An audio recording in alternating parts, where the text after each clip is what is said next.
Life is weirdly a lot harder than we've been told. And midlife? That's a whole other can of worms that I was completely unprepared for. What about you? But here's the good news. There are so many new skills and mindsets that we can learn to make even the toughest days a little bit better. But if you're like me in your midlife, you just haven't learned them.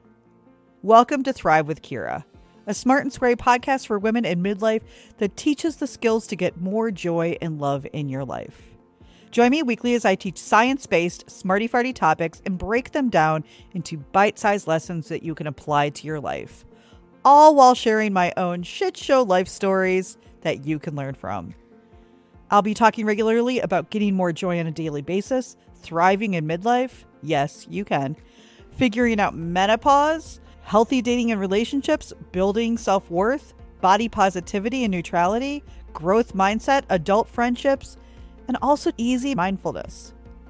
So we can stop just surviving and start learning how to thrive. Welcome to Thrive. Well, hello there, sugar pantses. Welcome to Thrive with Kira. I'm Kira. See how that works? I actually am loving saying that right now. That feels so good. How are you guys doing? I'm stopping in for a short and sweet little podcast episode today because I'm actually making it probably a 2 or 3 parter, and I'm bringing in some guest experts because I don't know all the shit, and I'm not going to pretend to know all the shit about something like perimenopause that I barely knew existed more than a year ago and is now a sadly huge part of my life. But I want to talk about that today. And more importantly, I just want to talk a little bit about what's going on for me. So maybe you can recognize if that's also going on for you, and just talk about some of the basics, because I don't think we are talking about this enough. And I just did a bunch of research that actually backs that up. So stick with me.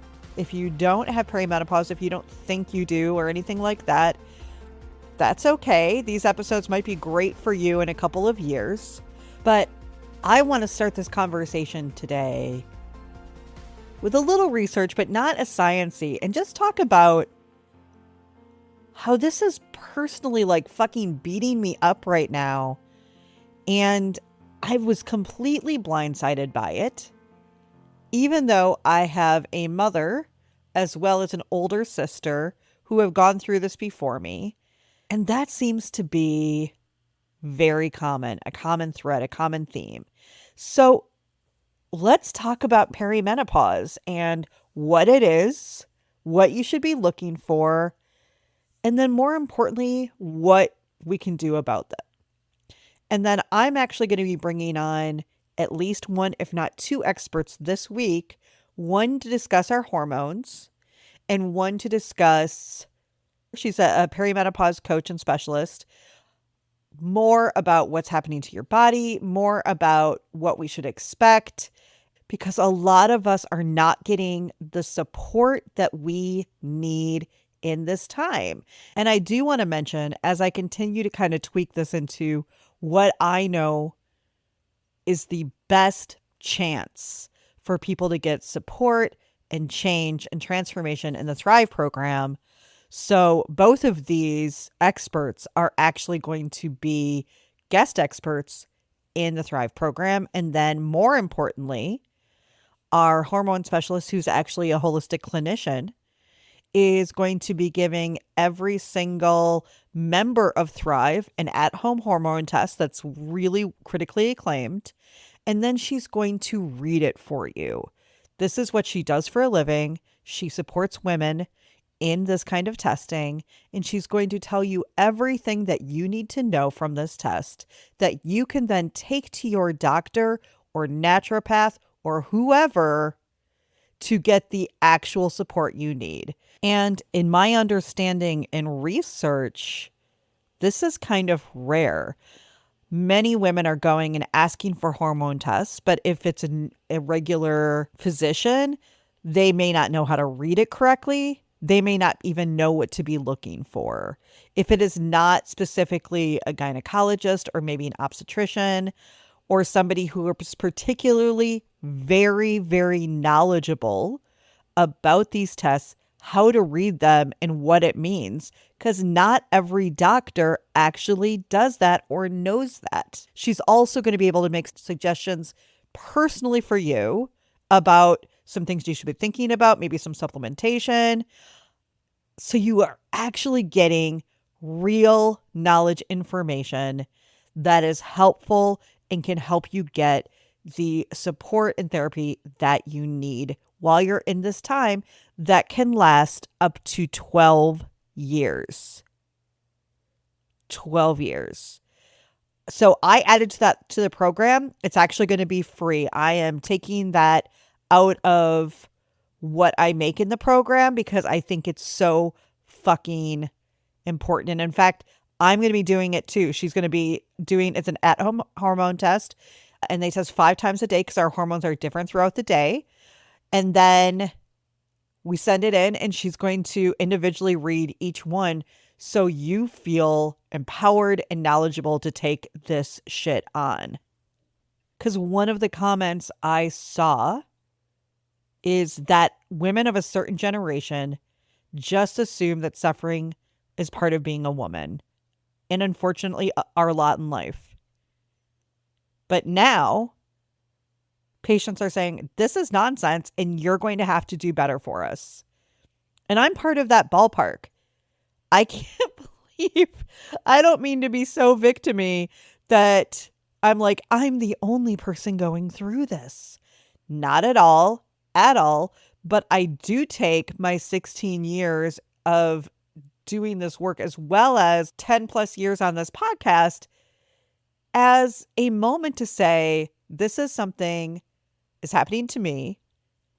And actually the research is that 75 million women as we speak are in perimenopause, menopause, or postmenopause right now in the US. 75 million women.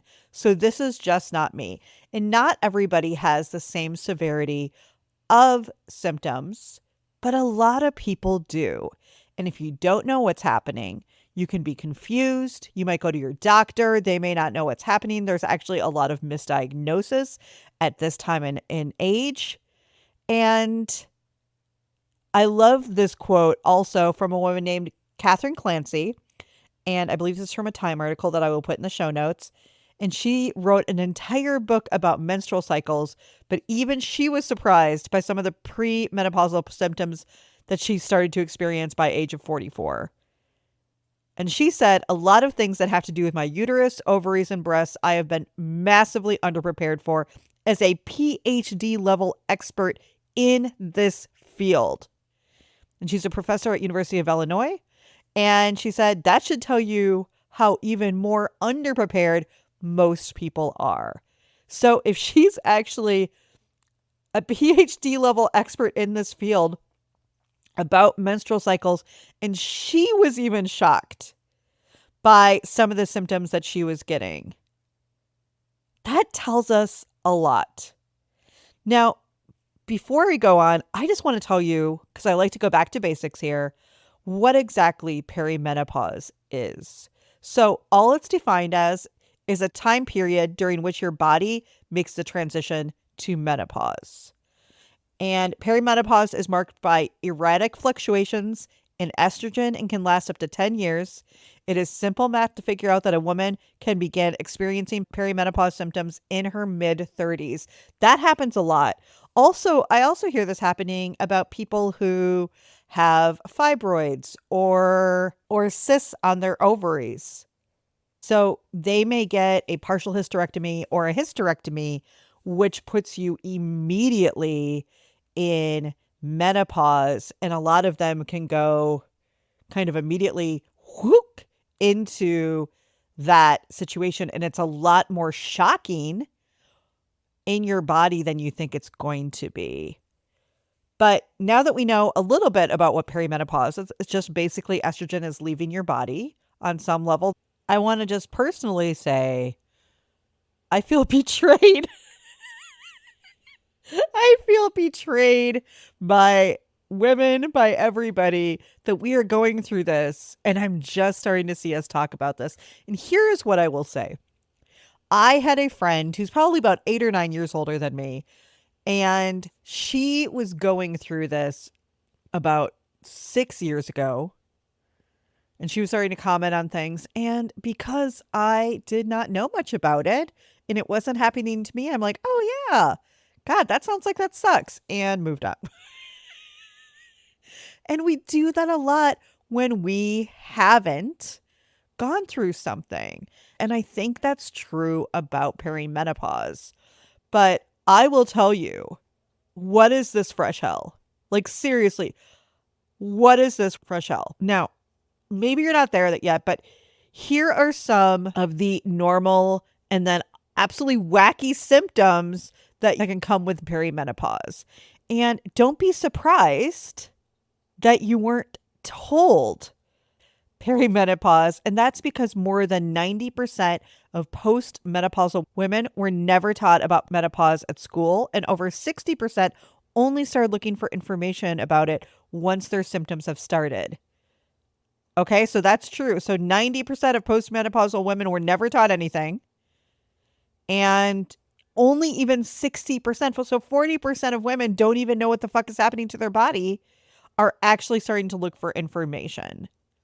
And I do want to mention, as this started happening and I started following experts on Instagram and TikTok, because those are my two places, I cannot believe how many women are struggling with this and have no idea this is what it is. And there is one expert I follow on TikTok, and people are constantly tagging her in videos of these women, these moms sometimes, or just women in their 40s, in their car, in the parking lot at Target, and just sobbing and don't know why and think that they're losing their shit. And it's perimenopause. I also can't believe that I've just been occasionally throwing up a funny meme or video if I see it. And the amount of women who I know, some of you listening to this podcast, are commenting, oh my God, this is happening to me. Oh my God, I had no idea. Oh my God, I tried talking to my doctor about it and they were super unhelpful. I even had a conversation with my sister in the last week about how she has a really good female doctor, but she's going to her with real problems. And her doctor's kind of like, well, why don't we just wait on this? And we're talking about mental health stuff. We're talking about depression.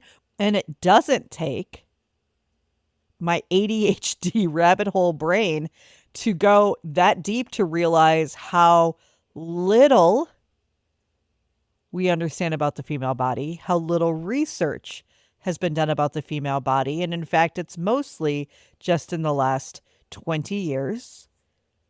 And how many studies are old, not that helpful, are being touted as the only information that we have about perimenopause and menopause. So I read this other quote that I want to share with you from that Time article, and they're talking about a woman. Her name is Dr. Sharon Malone. She is the chief medical advisor to Alloy. And she says the medical system's problems with menopause go back to 2002. That's when a major study was published linking hormone therapy, which can ease menopause symptoms by boosting levels of hormones that have dropped off, but that it was linked to risks of breast cancer and other serious conditions. And so after that, hormone therapy use plummeted in the US. But Dr. Sharon Malone says there is a crucial caveat to that data. The study participants' average age was 63, older than a typical patient receiving hormone therapy for menopause. And then later analysis and statements from researchers involved in the study clarified that the risk of breast cancer may have been overstated, particularly for younger people. And then in 2022, the North American Menopause Society said hormone therapy has more benefits than risks for women younger than 60 and within 10 years of menopause. And I know I personally read recently a new research document that women who have done hormone therapy, and by the way, there are lots of different hormone therapies now, and there's different doses, there's different understandings. So specifically, that study from 2002 was talking about one kind of hormone replacement therapy, and now there are all kinds of hormone replacement therapy. And what Dr. Sherry Malone goes on to say is that we are now looking at a generation of doctors that have really not had formal or informal training on how to treat menopause. Women don't know what to expect, and doctors really don't know what to do.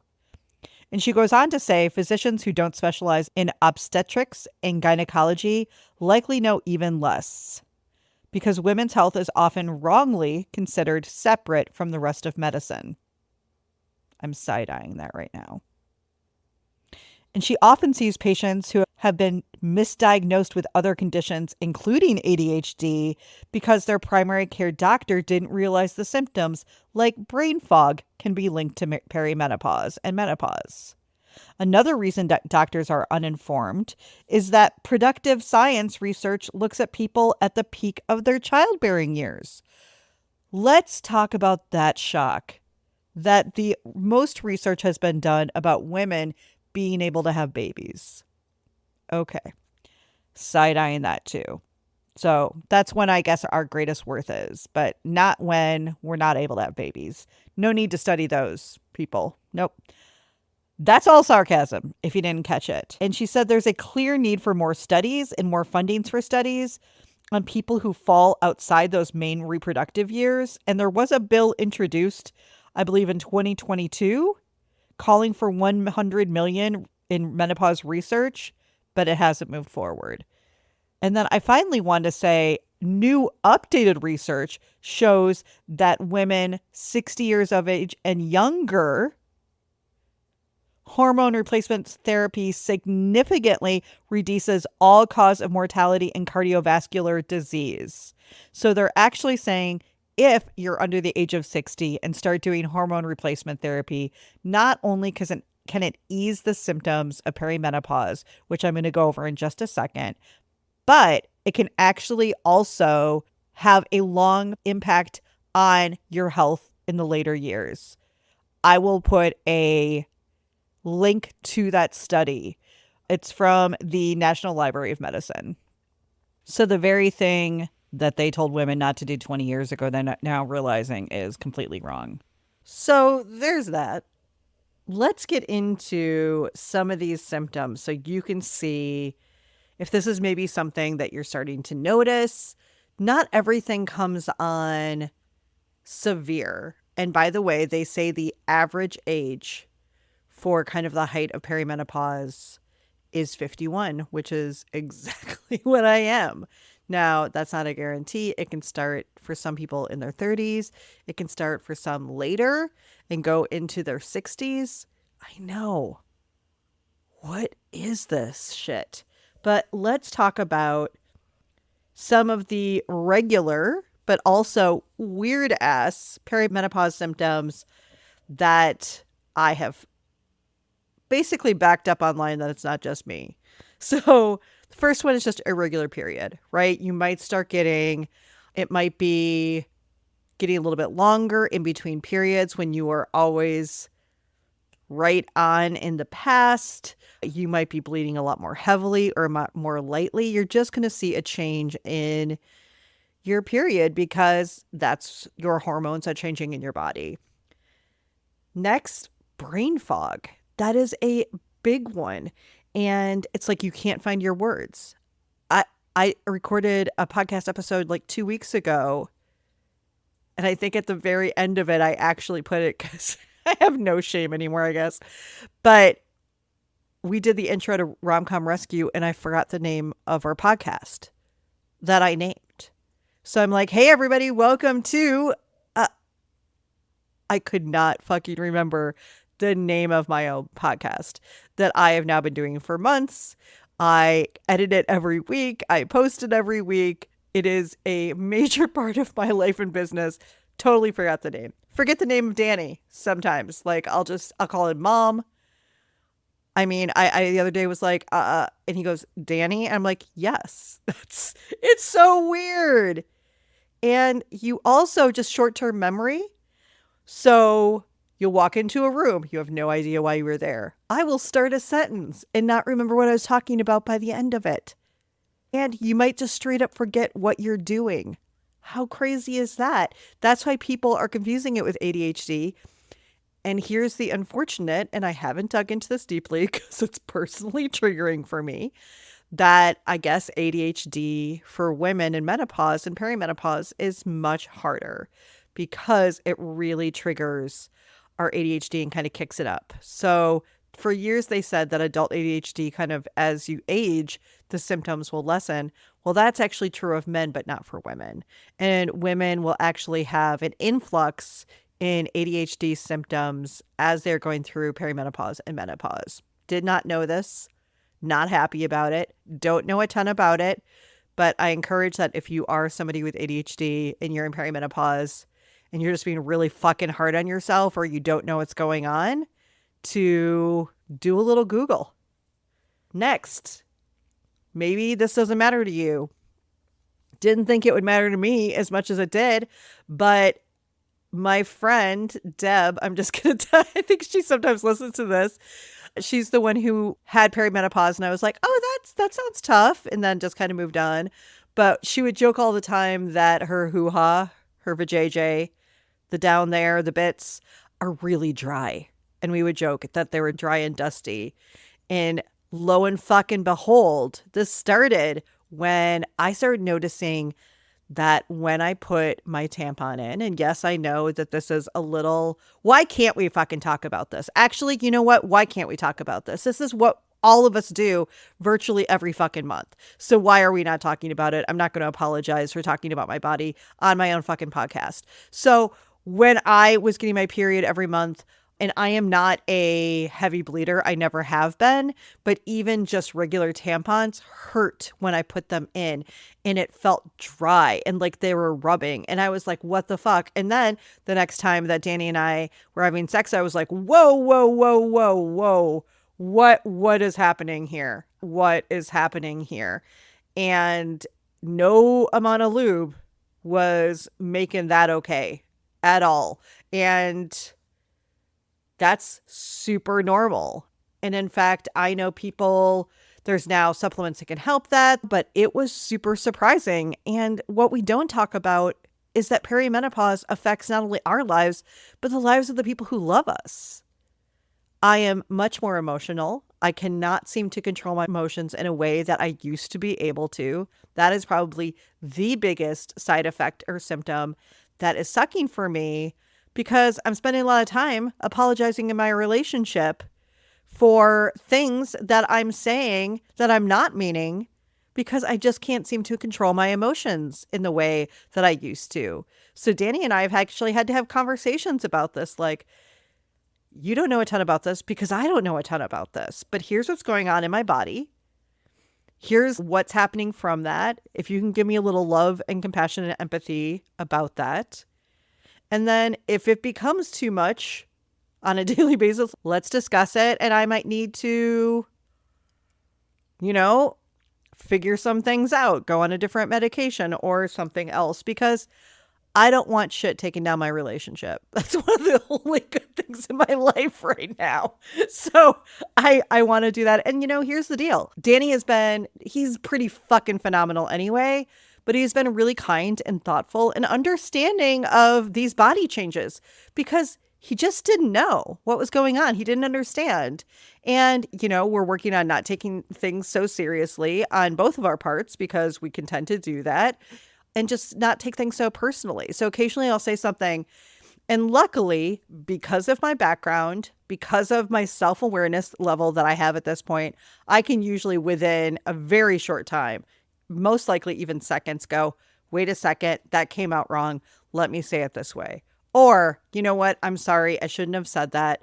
Let me take and sidestep and say, this is what I meant to say in a kinder way. And I am having to do that in a way that I haven't had to in years because we were good. We got our talking down. Besides the stress of running a business and living a fucking life in this country and being tired and burned out and getting older, Like, we're great, but this is really disturbing the force.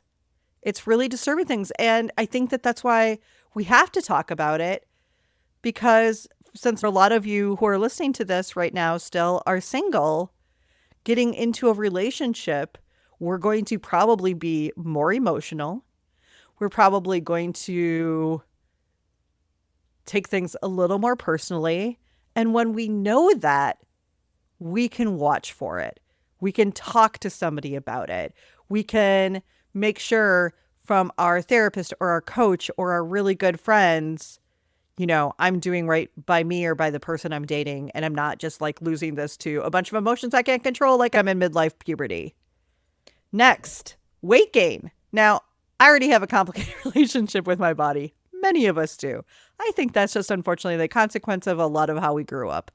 However, I will say I am pissed as fuck that I used to be able to kind of go, okay, if I start to do this and I change some things this way in my diet and I get a little bit more movement, I'll feel better. Mostly feel better, because that's my big goal. Fuck, this weight may not go anywhere at this point. I just want to feel good and do the shit I want to do. Like, that's where we're at. So not only was I not feeling good, there was a ton of inflammation. I was like super achy all the time, but I would have this weight gain and I would do these things that I always did and nothing worked. None of it.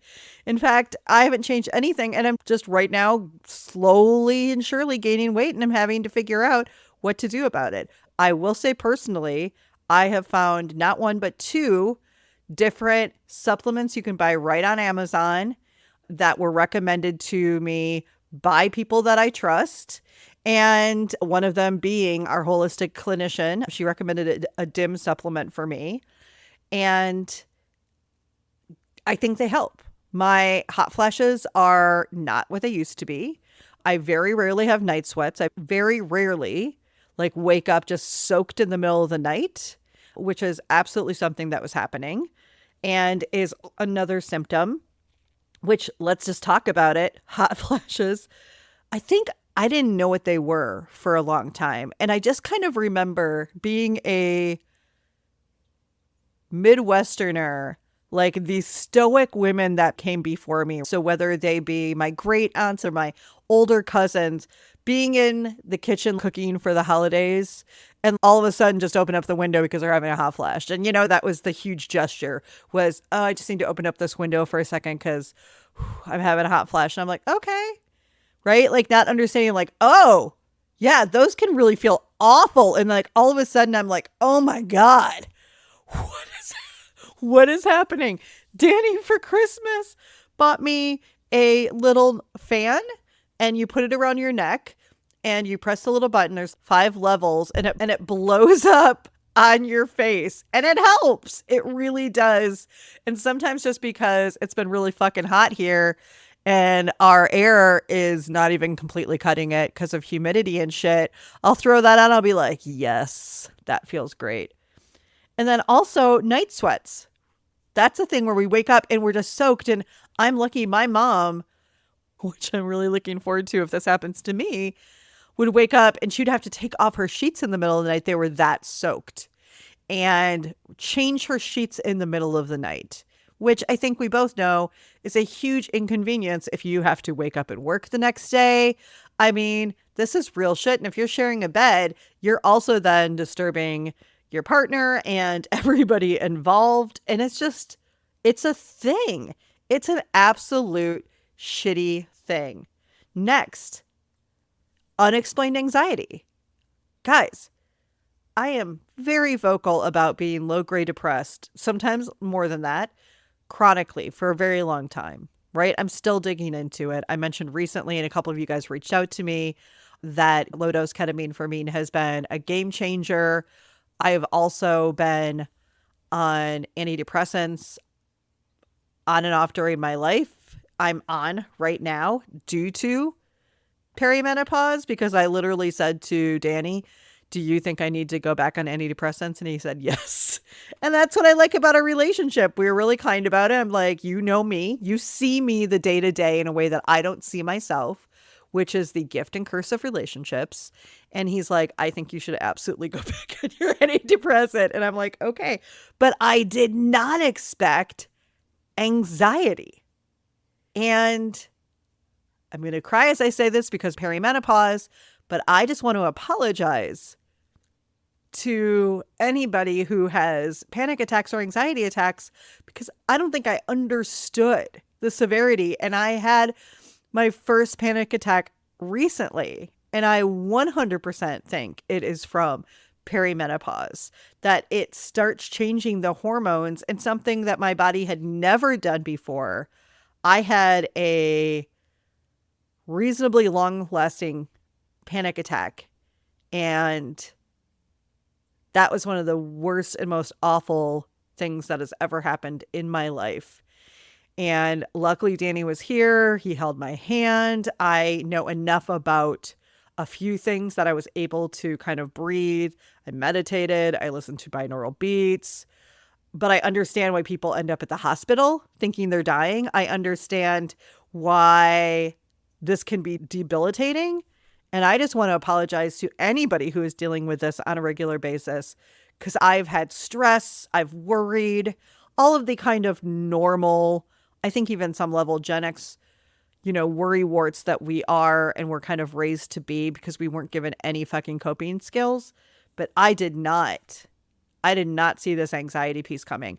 And I can feel it like well up inside of me occasionally. And I just start breathing and I can kind of get myself out of it. I'm not saying anything good or bad about that. I don't know you. This has been what's working for me. I do not have severe anxiety. However, holy shit, I'm so sorry. And if you're dealing with that, I hope and pray that you are getting not only some physical support, but some emotional and mental support, because that is really hard to live with. And part of this fucking conversation of this whole series is what makes a life? And in fact, I'm just going to sidetrack here for a second, because last night I was having a really good conversation on my Instagram DMs with somebody who follows me, and we talk occasionally. And we were just talking about what makes a good life and the soft life. I had posted something that's like, I am here for the soft life at this point. I'm too old to work so hard. And I laughed, and I agree. And we were just talking about that. And this is what I ended up writing and posting. Getting older, I realized there is no perfect job, no perfect person, no perfect place, no perfect situation or relationship. The perfect life does not exist. However, a life full of intentional community, meaning friends that we're choosing to be there, the courage to keep trying new things, because that's hard, giving back to those in need, because we do have knowledge to help those, and then creating lots of tiny moments of joy every day can create a really beautiful and fulfilling life. That's what I'm aiming for in my 50s. And that's what I believe to be true. And actually, positive psychology even backs that up. That happiness isn't a destination, but it's literally being able to be present enough, being able to have good, supportive people around you, feeling that you have meaning and purpose in giving back to this world. Because if we don't feel like that, that can feel very depressing. As well as doing some of these daily activities that they have proven make us happier. And if you are a grumpy Gus over there or a Debbie Downer, I love that fucking skit on Saturday Night Live. Rachel Dratch, shout out. I get it. However, because part of me, and I think part of my Gen X side of deep sarcasm and mild side eye at the rest of the fucking world right now, also feels that way. But I think it's fucked up shit that we now have the science and research that shows us how to be happier, and most of us don't know about it, and aren't doing it. It's part of the reason I'm shifting this podcast. And I've always been talking about positive psychology, but I'm just putting it out there at a bigger level and a more intimate level of sharing my own stories, how these things are affecting me, what I'm finding working for me, and what I'm finding harder. It all matters. And if we are not happy, if we don't feel good, if we don't have the community that we want, life feels hard, rough, scary, lonely. We shouldn't have Sunday scaries. That shouldn't be a thing. We shouldn't dislike our lives so much that we have anxiety on our day off about the week ahead. What are we doing? We hope that buying shit will make us happy. Nope. I think that's also a little bit of a side effect of being the age that I am, because I really grew up in the era of getting stuff, more and more stuff, whether that be Atari or technology, and everything needed to be upgraded in every couple of years. And now, Danny and I were just talking the other day, I feel like everything I own is good for about 2 years, maybe 3, and that's it. I don't love that life. I don't love that for us at all. But there are things that we can do so we don't have to feel as shitty. And if there is any way that I can help you get there, I will. By the way, I have made the process, because I'm still figuring this out. I've never done a program like this before. I have just made it that if you're interested in Thrive at all, to jump on a phone call with me this week. I have created, I think, 3 days where a majority of the day I'm available for a 45-minute call. It's not even like 15 minutes. No, we're going to like talk about what's going on with you. Talk about if I can help and if this program can help, because you are fucking worth spending time, energy, money, and effort on a better life. You are worth that. And I find that one of the worst parts of low self-worth is us feeling like we are not worth working on changing, not actually reaching out for the help or the support to change things that don't feel good in our lives. We kind of fucking think we just have to be here. We do. And we have no idea how to feel good. And that's when we just get into the happiness destination mode, which means then we're just trying to, well, I'm going to get to my perfect body, or I'm going to then deep dive into looking for my perfect job, or I'm going to move across the country or to another country because surely this next location will be exactly what I was looking for. And it never is, because 90% of happiness is from the internal part of us. 90%. So we're all searching for joy in shit that is proven now to not give us joy. Let's get back to some of the symptoms. All right. This is an interesting one, but this has happened to me. Something called pharmacation. And it feels like you have bugs crawling on you, but you don't. That's a real thing. And as we go into perimenopause, this is a weird side effect that a lot of women talk about having. They also talk about kind of these phantom senses where all of a sudden you'll start smelling something that's absolutely not there, or hear something that's absolutely not there.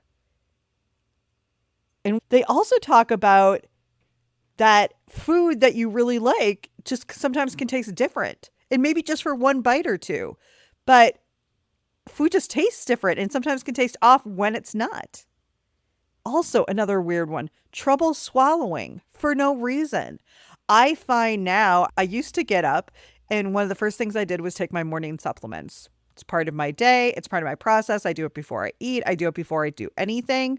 And I have now had to make sure I drink some water first and sit up properly and everything, or I will choke it up. I'm like, what can I not swallow anymore? Jeez Louise. Next, sleep disturbances. You sometimes have to get up and pee more because there's like a complicated issue with your bladder as we get older and in perimenopause. You might also just wake up in the middle of the night and have a hard time getting back to sleep. These are all totally normal. Headaches. So I'm not much of a headache person. I'm just kind of a person that occasionally from allergies, I wake up with a headache and it's kind of gone by the end of the day. And if I, take some sinus stuff, but I've actually had some pretty severe headaches that would almost be described as migraines over the last year or two.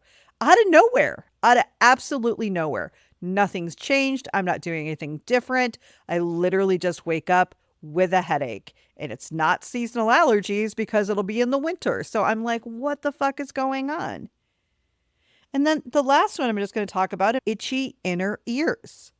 That's a real thing where you now feel like your inner ear, so not the outside, but the inner ear is like itching and like you need to scratch it. This is a weird symptom of perimenopause. So what about you? Any of those coming up for you? Anybody today go, oh gosh, I might be starting to experience perimenopause symptoms and I had no idea. They actively can start mid-40s and that's totally normal, just slowly but surely. So what did you learn? Anybody going through this and struggling like I am, not sure what to do, not sure where to go, not sure anything?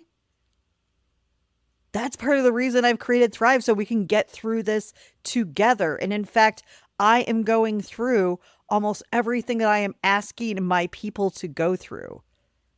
I'm going to get hormone testing myself and have it read. I'm going to be on the perimenopause call so I can learn more things. And in fact, there's a whole physical portion, and it's not about shaming your weight, and it's not about like, oh no, you just need to lose weight and get on a diet. No, it's about how to eat, move, stretch, and treat your body now that it's in a different phase. Because so many of us are acting like we would do something in our 20s or even younger, and that shit isn't working anymore.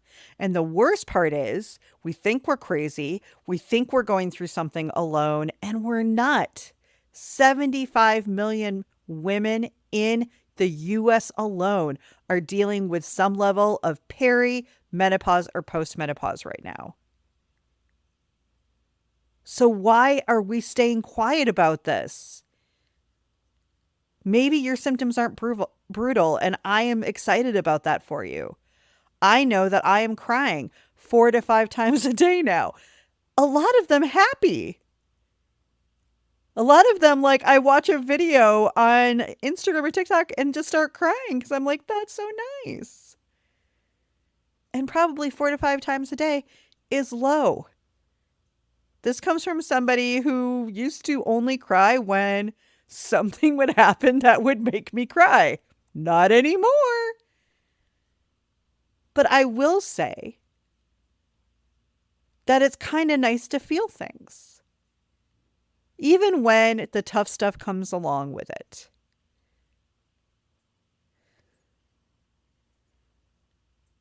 You don't have to do any of this alone.